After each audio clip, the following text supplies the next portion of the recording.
I'm Olivia and welcome to my channel where I'm going to be helping Japanese learners get through the beginner steps of learning Japanese. And today I want to talk about how I learned kanji. Now if you're an absolute beginner and you don't know what kanji is, I also made a video that explains how the Japanese writing system works, so you can check that out in the box below. And now let's get on with the video. So if you do know what kanji is, you'll know that it is an important part of the Japanese writing system and that you absolutely need to know it if you are learning Japanese. The only places you'll find absolutely no kanji is going to be for beginner Japanese learners who don't know kanji yet, but even children's books will have kanji. It's only foreign language learners who will not see kanji at the very beginning.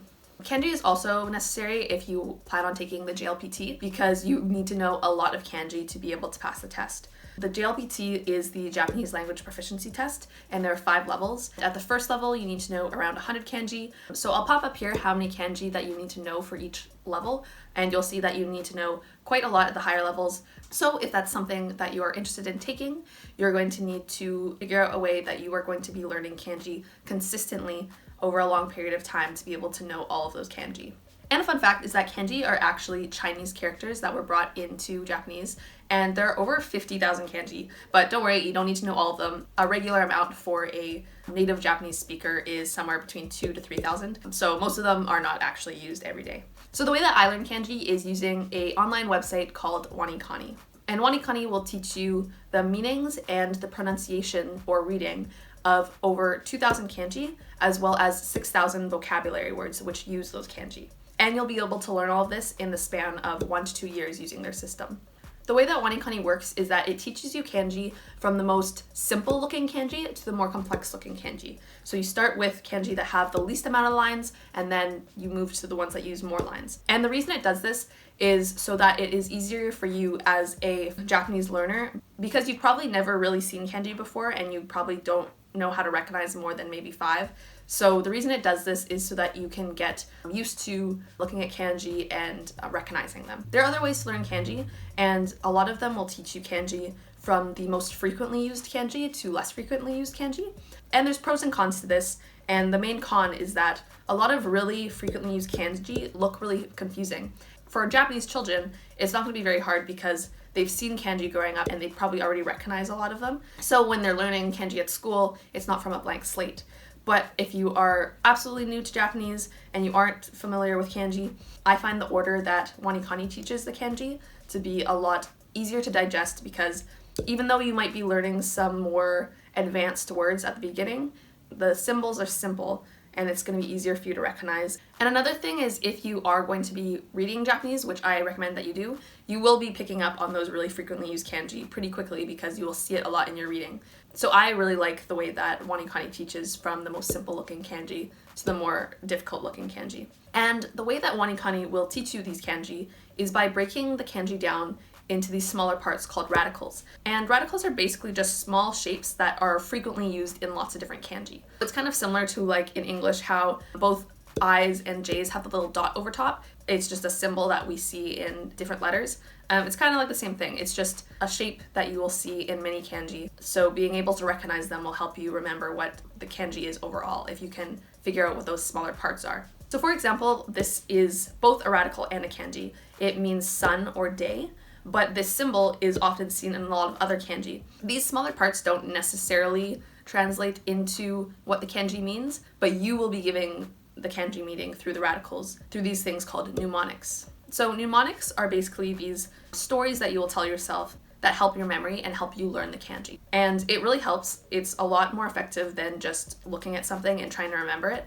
Instead, you're going to give your brain something to stick to, something to make that initial connection to, so that you can remember the word. And this is one of the most valuable parts of WaniKani. Every radical will be given a name, and you will use that name to tell a story about the kanji that the radical is in. And this will help you remember what the kanji means. Over time, you'll forget what the mnemonic is once you understand what the kanji is and can recognize it, but it really helps when you're first learning because you'll have something to work off of. Because remember, you're going to need to know 2,000 kanji, so that is a lot. This just makes it easier for you to remember. I find a lot of other ways would also break the kanji down into different radicals, but they would expect me to make my own mnemonics, and I cannot do that for the life of me. I find it too time consuming and I'm just not willing to do it. So I really like that WaniKani just gives me the mnemonics and I don't have to do any effort on my own part. If there's a mnemonic that I don't like, there is an option to write your own mnemonic, but I usually just use what they give me. And once you learn this kanji, then you will also learn vocabulary words that use the same kanji to help reinforce your memory. So many kanji by themselves are words, but you can also combine kanji with other kanji to make new words, sort of like compound words in English. So I really like this about WaniKani, and I find a lot of other methods to learn kanji don't do this. So I will learn the kanji and then I will learn multiple different words that use that kanji. So using WaniKani is pretty straightforward to use. You will basically do some lessons every day to learn new radicals, kanji, or vocabulary. And then you will do reviews. So you'll review any material that you have previously learned. And then you just do that every day. And when you're doing your reviews, you are not reviewing every single thing you've ever learned, because WaniKani is a spaced repetition system, or an SRS. An SRS system is basically a way to train your long-term memory. So if you were doing paper flashcards, you would have this big stack and every day you would review them. But with WaniKani, instead, it will show you words depending on how well you know them.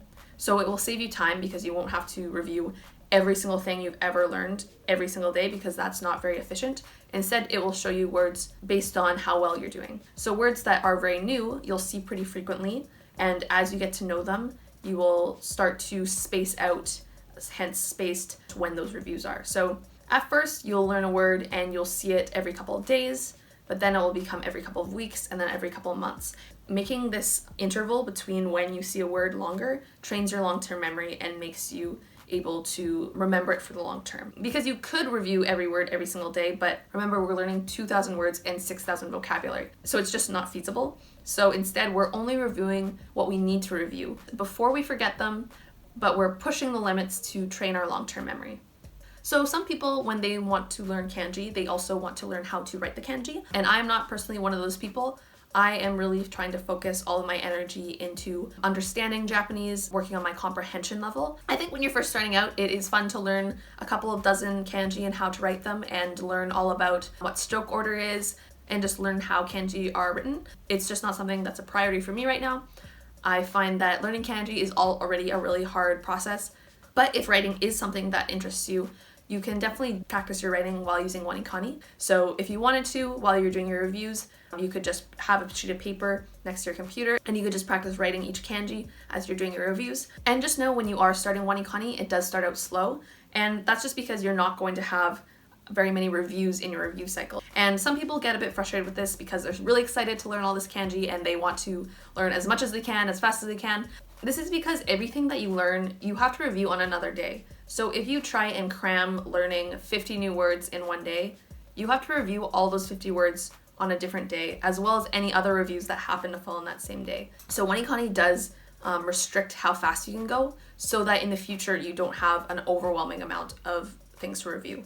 So if you are trying WaniKani and that's the only reason you don't like it, keep going, because you will have many reviews every day in a couple of weeks. So there are 60 levels, and each level takes at least 7 days to pass. So the fastest you can go through all of WaniKani is in just over a year. But I think a more realistic amount of time that it will take people is between 1 to 2 years. If you go at max speed, it is doable, and there are people who have done it, but I think it will be very overwhelming and you won't be able to focus on other parts of your Japanese learning. So WaniKani is a paid service, which is a deterrent for some people, because you can definitely learn kanji for free. But I really find WaniKani's service really valuable, and I don't mind paying for it at all. I find that it's really helping me learn my kanji, and I don't think I would be able to do it without their handholding. So it is $9 a month, or it is $89 a year. You know, that's kind of like a Spotify membership. I think it's super worth it. I'm using WaniKani every single day and really getting a lot of use out of it. So I think it's completely worth it. So if you're interested, you can try the free trial where you get the first 3 levels for free. It takes about 2 to 3 weeks to get through, and then you can decide at the end if it's something that you want to stick with or not. I really love it. I think that it has really given me a consistent way to learn my kanji, a really sustainable way to learn my kanji. There are free ways to learn kanji that exist. So if WaniKani isn't for you, or you just don't have the money, you can still definitely learn kanji other ways.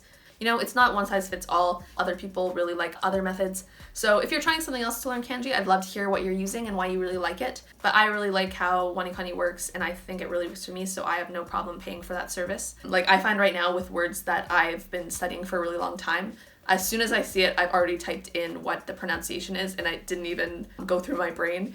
So I think that's really good that I'm getting that really reflexive memory happening. So now before we end the video, I just want to remind you that kanji is a really important part of Japanese, but knowing kanji does not mean you're fluent. You still need to learn how to read, how to comprehend, how to listen to the language, how to speak the language, how to write the language. So definitely use some type of system to learn your kanji, but you do need to go beyond it at some point. You do need to apply what you're learning. Learning in the WaniKani system or any system will give you that initial recognition of the word, but it's only through actually seeing it in Japanese writing that it's going to stick in your mind for the long term. So down below, I'd love to hear what system you're using to learn your kanji. How many kanji do you know so far? How's it going? And if there's anything else that you're having trouble with in your Japanese journey that I could make a video about. And that's all I have for today.